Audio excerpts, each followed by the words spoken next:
Hello and welcome back to my YouTube channel RC classes, जहाँ पे learning होगी fun के साथ आपकी अपनी बायोमेंटर ऋतु चौहान के साथ। हम डाइजेशन एंड एब्जॉर्प्शन चैप्टर पढ़ रहे थे। अभी हमने लास्ट लेक्चर में स्मॉल इंटेस्टाइन कंप्लीट किया था। आज के लेक्चर में हम लार्ज इंटेस्टाइन के बारे में पढ़ेंगे। ठीक है, सो हम आज का लेक्चर शुरू करते हैं। हम पढ़ेंगे लार्ज इंटेस्टाइन के बारे में।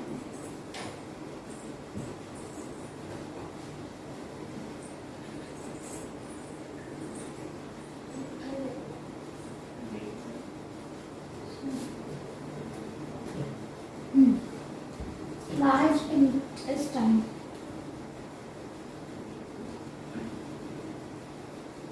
ठीक है। सो लार्ज इंटेस्टाइन देखो, मैक्सिमम डाइजेशन मैंने आपको बताया था कहाँ हुआ था। हमारा मैक्सिमम डाइजेशन हो गया था डोडेनम में, मैक्सिमम एब्जॉर्प्शन हो गया था जेजुनम में, राइट। लार्ज इंटेस्टाइन में कोई भी डाइजेशन नहीं होता, सिर्फ वाटर का एब्जॉर्प्शन होता है और कुछ विटामिन मिनरल्स का एब्जॉर्प्शन होता है। ठीक है, तो सबसे पहले तो हम पहले इसका डायग्राम, क्योंकि इसमें पहले इसका डायग्राम समझते हैं, है ना। So let's start. मैं पहले इसका डायग्राम बनाती हूँ। डायग्राम बनाने के लिए थोड़ी जगह चाहिए।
Okay, these are small intestines.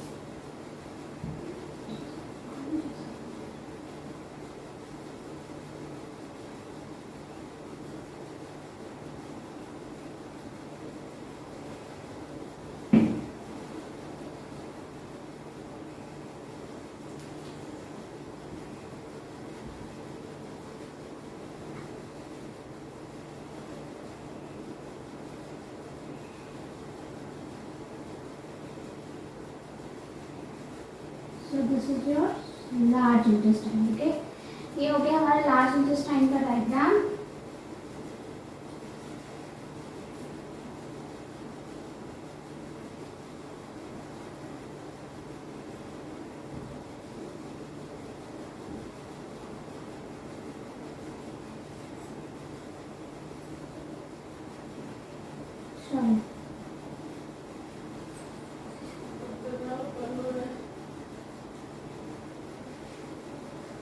So this is your large intestine. Okay, so अब हम इसकी लेबलिंग करते हैं और देखते हैं इसमें कौन कौन से स्ट्रक्चर्स प्रेजेंट है। ओके,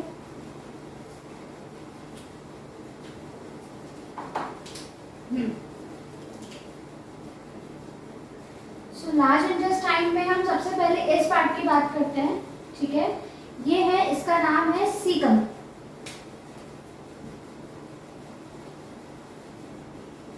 देखो,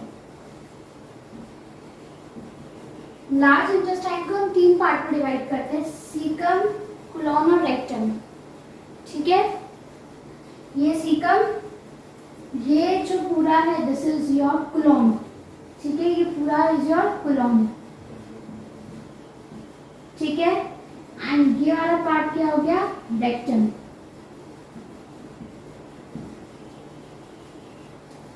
आया समझ में? पहला सीकम, कोलन एंड रेक्टम, ये तीन पार्ट में लार्ज इंटेस्टाइन को डिवाइड करते हैं। क्लियर? सबसे पहले हम सीकम की बात करते हैं, राइट। तो सीकम पहले तो आपको दिख रहा है, सबसे अलग एक सोलन लाइक स्ट्रक्चर है सीकम। सीकम, अब सीकम में क्या होता है, सबसे पहले तो हमारे जो अभी तक क्या हो गया, डाइजेशन हो चुका है, राइट। मैक्सिमम डाइजेशन, पूरा डाइजेशन और कंप्लीट हो चुका है, एब्जॉर्प्शन भी और पूरा कंप्लीट हो चुका है, सिर्फ वाटर का एब्जॉर्प्शन बाकी है, और हो सकता है कुछ मिनरल्स और कुछ विटामिन्स रह गए, उनका एब्जॉर्प्शन बाकी है। क्लियर। तो अब वो जो एब्जॉर्प्शन होगा उसके लिए हमारा फूड जो है वो कहाँ आ रहा है, आपके लार्ज इंटेस्टाइन में। तो लार्ज इंटेस्टाइन में फूड कहाँ से आता है, तो सीकम में आपका ये जो है, this is your ileum, small intestine का इलियम है, जो आपके लार्ज इंटेस्टाइन में के कौन से पार्ट में ओपन होता है, दैट इज योर सीकम। ठीक है, तो इलियम कहाँ ओपन हो रहा है, सीकम में। ठीक है, अच्छा, तो फूड क्या कर रहा है, फूड जो है वो एंटर कर रहा है आपके सीकम में।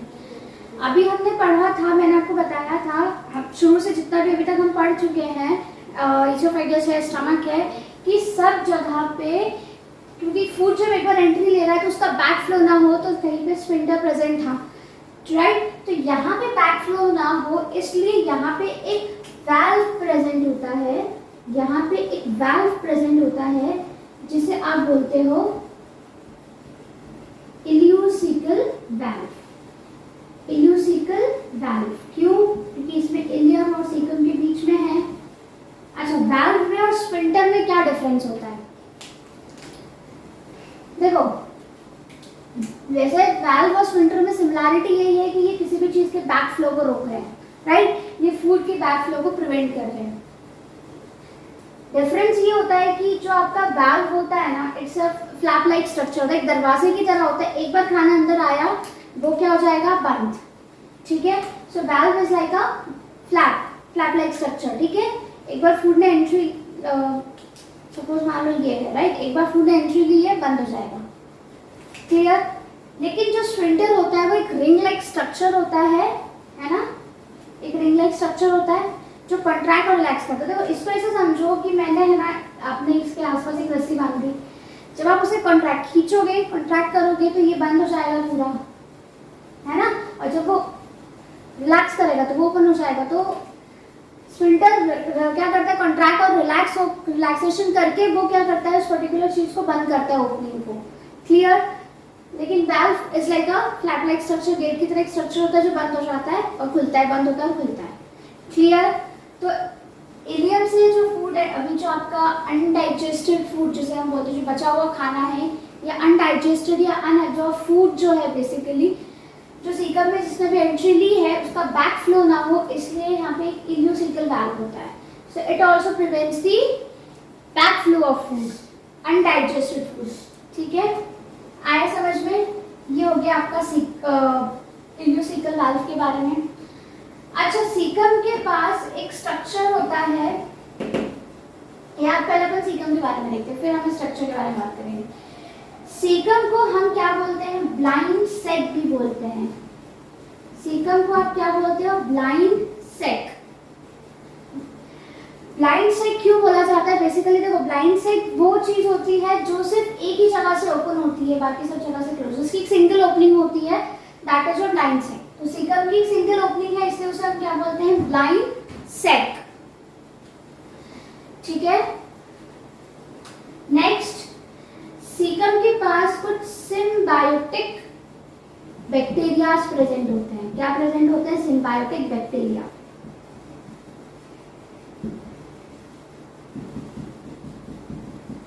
सिम्बायोटिक क्या होता है भाई, सिम्बायोटिक रिलेशनशिप क्या होता है, these are the symbiotic bacterias. So symbiotic का मतलब ये होता है जो एक दूसरे के ऊपर डिपेंडेंट है, राइट। अगर आपने पढ़ा हो कि फंजाई और एल्गी के पास जब सिम्बायोटिक रिलेशनशिप होता है तो लाइकेंस बनते हैं, राइट। तो एल्गी क्या करता है, फंजाई को फूड प्रोवाइड करता है, और फंजाई क्या करता है, एल्गी को शेल्टर प्रोवाइड करता है। आया समझ में। So this is what a symbiotic relationship. अब ये जो सिम्बायोटिक रिलेशनशिप यहाँ पे किस चीज के बारे में, तो देखो, बैक्टीरिया क्या कर रहे हैं, देखो, अगर कुछ सिम्बायोटिक रिलेशनशिप में मीन्स कुछ लेन देन तो होगी, है ना, दोनों एक दूसरे के ऊपर डिपेंडेंट है। तो ये बैक्टीरिया क्या करते हैं, ये हमारे लिए विटामिन बी और विटामिन के प्रोड्यूस करते हैं। क्या प्रोड्यूस करते हैं, क्या सिंथेसाइज करते हैं, विटामिन बी एंड विटामिन के सिंथेसाइज करते हैं। बाकी जितने भी विटामिन हैं वो हमें फूड से मिल जाते हैं, but vitamin B and vitamin K हमारे सीक्रेम के अंदर सिंथेसाइज होते हैं, राइट। तो ये जो बैक्टीरियाज होते हैं ये क्या करते हैं, विटामिन बी और विटामिन के सिंथेसाइज करते हैं, राइट। और इसके बदले में सीक्रेम के अंदर उन्हें क्या मिल जाता है, food.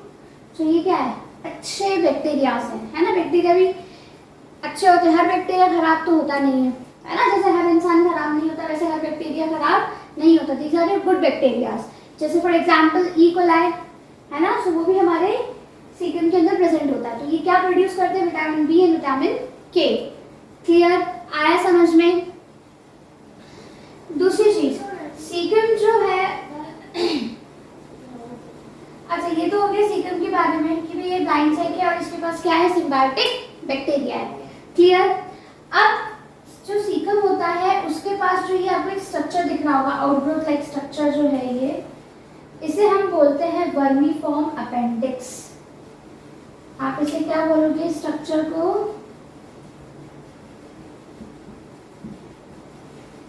Vermiform appendix.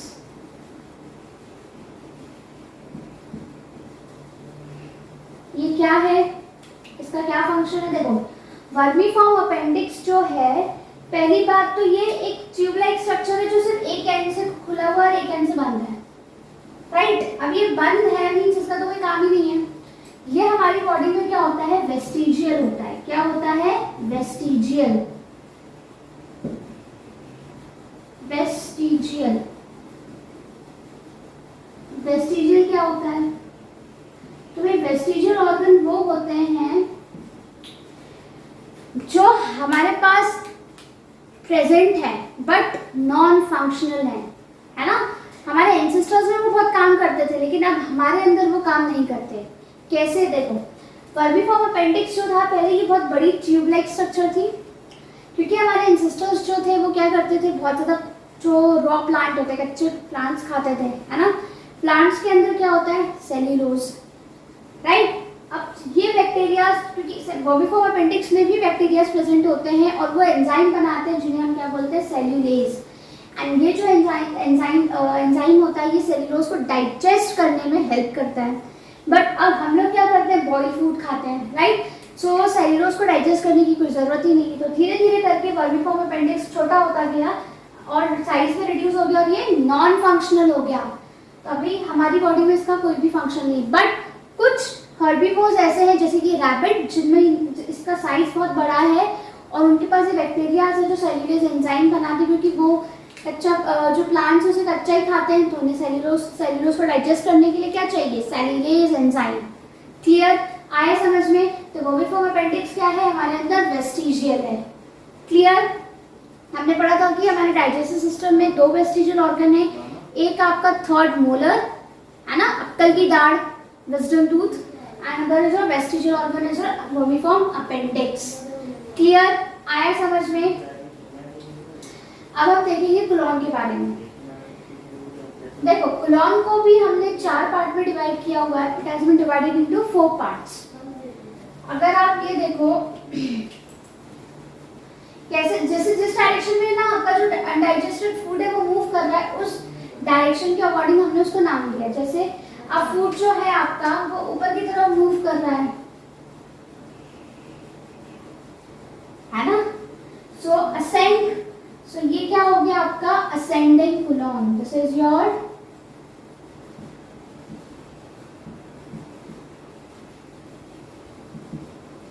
Ascending colon, ठीक है। अब फूड यहाँ मूव कर रहा है,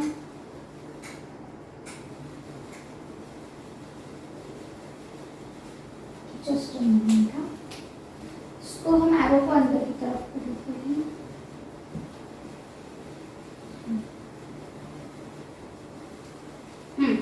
तो फूड जो है वो आपका कहाँ मूव कर रहा है, ऊपर की तरफ जा रहा है, यहाँ से इलियम से यहाँ आया, इट इज मूविंग तो ये हो गया आपका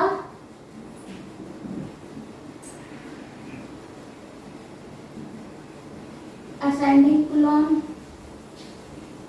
ठीक है।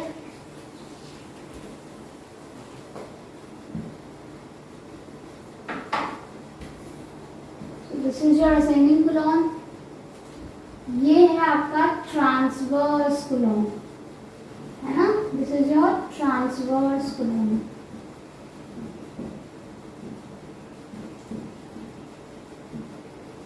ठीक है, अब ये कहाँ आ रहा है, नीचे की तरफ डिसेंड हो रहा है, right. So this is your descending colon.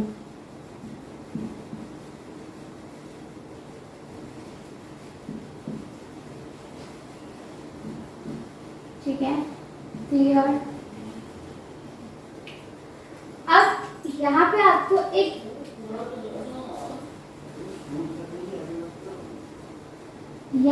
आपको कर्व लाइक स्ट्रक्चर दिख रहा होगा, देखो एक ऐसे कर्व डाल दिया है, कर्व, है ना। सो ये जो हो गया आपका, this is your sigmoid colon.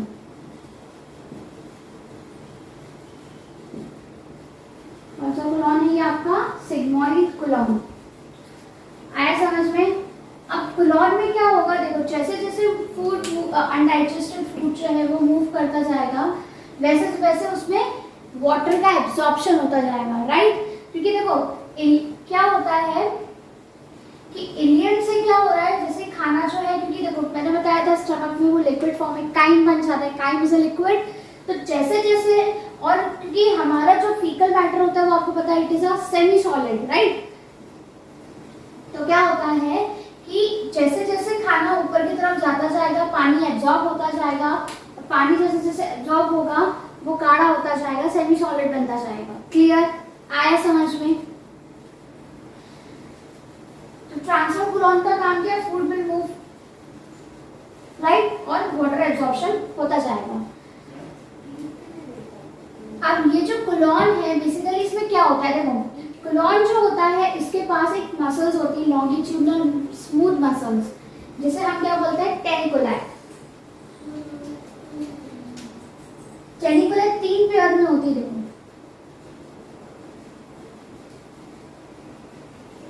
ये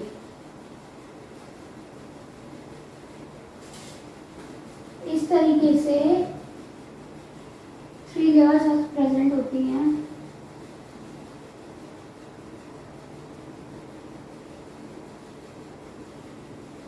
एक्चुअली क्या होती है ना, लेयर्स का एक बैंड प्रेजेंट होता है, जैसे आपका होता है मसल्स का बैंड प्रेजेंट होता है इस तरीके से, 1 2 और एक पीछे की तरफ होती है, 3 मसल्स के 3 बैंड प्रेजेंट होते हैं। आए समझ में। तो इस मसल्स के बैंड को आप क्या बोलते हो,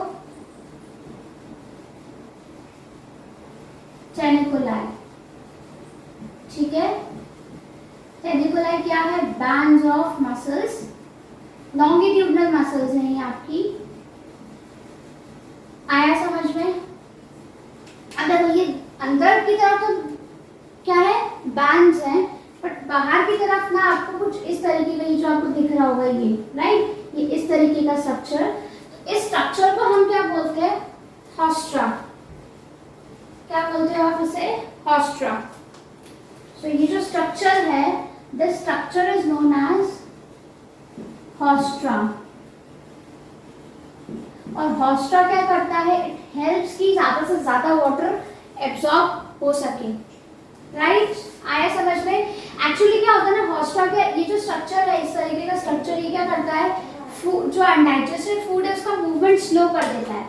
तो धीरे धीरे फूड मूव करेगा तो वाटर उतना ज्यादा एब्जॉर्ब होता जाएगा। आया समझ में। तो इसे आपने क्या बोल दिया, हॉस्ट्रा। क्लियर।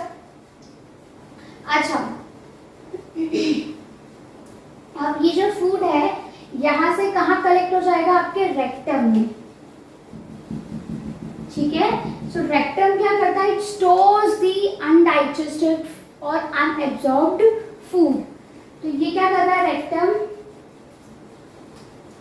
स्टोर, क्या स्टोर कर रहा है, अनडाइजेस्टेड फूड और अनएब्जॉर्ब्ड फूड को, ठीक है। जो बचा हुआ आपका खाना है, जो डाइजेस्ट नहीं हो पाया, जो एब्जॉर्ब नहीं हो पाया, इट इज अ वेस्ट, उसे स्टोर करेगा।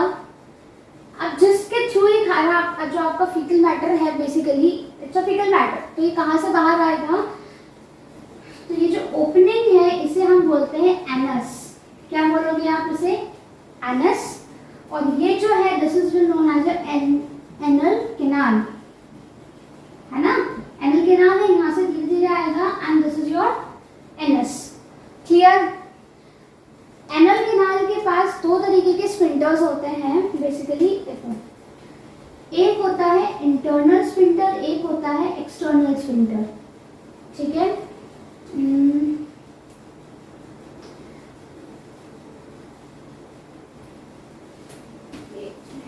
एनएस को थोड़ा नीचे कर दीजिए।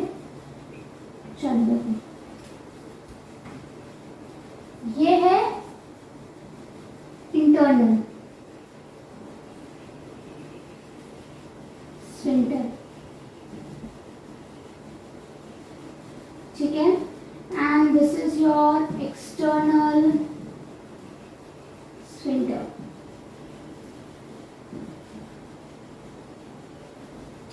इंटरनल स्फिंक्टर जो होता है वो बनता है स्मूथ मसल से।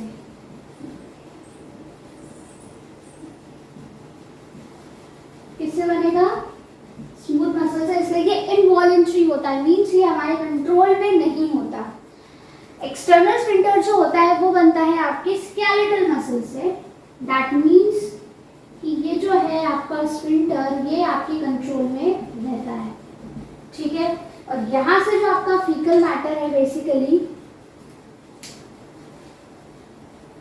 वो बाहर आ रहा है किसके through? Anus. So anus is a small opening through which the undigested और your fecal matter comes out. Clear? आया समझ में? सो ये आपका लार्ज इंटेस्टाइन का पूरा स्ट्रक्चर है। आई होप आपको समझ में आ रहा होगा। आप चाहो तो स्क्रीनशॉट ले सकते हो। अच्छा, चलो इसको मिटा देते हैं और फिर देखते हैं लास्ट पॉइंट कि रिमूवल ऑफ फीकल मैटर को हम क्या बोलते हैं? What do the removal of fecal matter is known as?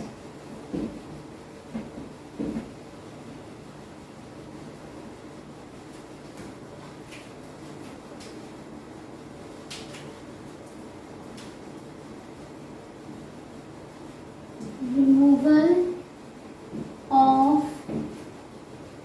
fecal matter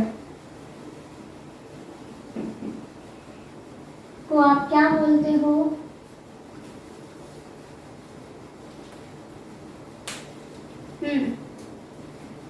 हम इसे बोलते हैं डेफिकेशन,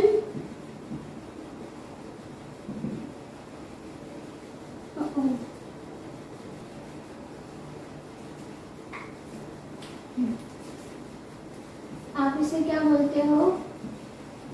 डेफिकेशन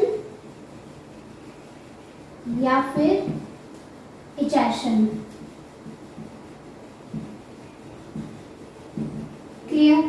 आया समझ में? डेफिकेशन और या फिर हम उसे क्या बोलते हैं? इजैक्शन। इसको रिमूवल ऑफ फीकल मैटर को। अच्छा ये बताओ, क्या जो इजैक्शन है या डिफिकेशन है इसे आप एक्सक्रीशन भी बोल सकते हो? कैन बी कॉल्ड डिफिकेशन और इजेशन एक्सक्रीशन? नहीं, देखो इजेशन और डेफिकेशन का मतलब क्या है? जो अनडाइजेस्टेड और अनएब्सॉर्ब्ड फूड है उसका रिमूवल, है ना? अनडाइजेस्टेड और अनएब्सॉर्ब्ड फूड का रिमूवल। किसका रिमूवल? अनडाइजेस्टेड एंड अनएब्सॉर्ब्ड फूड का। बट आपका जो एक्सक्रीशन है बेसिकली वो क्या होता है? Removal of nitrogenous waste. कौन सा वेस्ट? Nitrogenous waste. हमारे जो नाइट्रोजीनियस वेस्ट होते हैं जैसे यूरिया, यूरिक एसिड, इसके रिमूवल को हम क्या बोलते हैं? एक्सक्रीशन, जो कि हमारे यूरिन के थ्रू होता है। राइट? आया समझ में? खैर इसके बारे में तो हम पढ़ेंगे जब हमारा एक्सक्रीशन वाला चैप्टर पढ़ेंगे,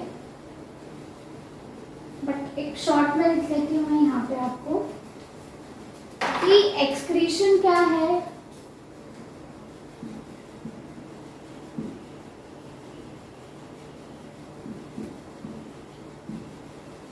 रिमूवल ऑफ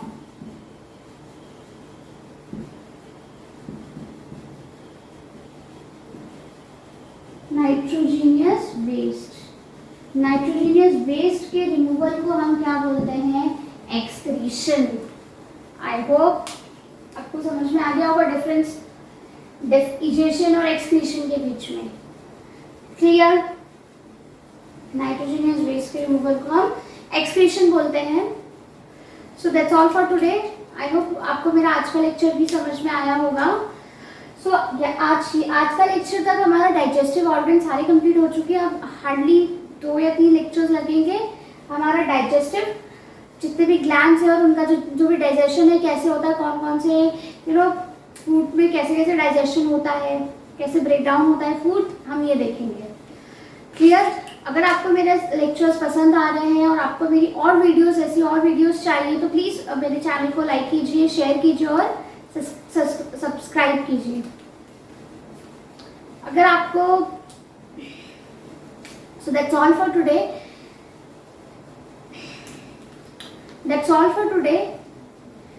सो अभी तक हमने डाइजेस्टिव्स के सारे ऑर्गन्स पढ़ चुके हैं। अब हमें सिर्फ ग्लैंड्स और डाइजेशन की प्रोसेस कैसे होती है, ब्रेकडाउन कैसे होता है फूड का, ये देखना है ना।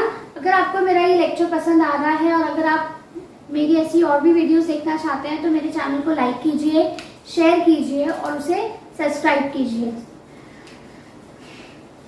और अगर आपको कोई भी डाउट आ रहा है, जैसे मैं हर लेक्चर की बात बोलती हूँ, अगर आपको कोई भी डाउट हो तो मुझे कमेंट सेक्शन में बताइए, मैं उसे सॉल्व करने की कोशिश करूँगी। Thank you so much.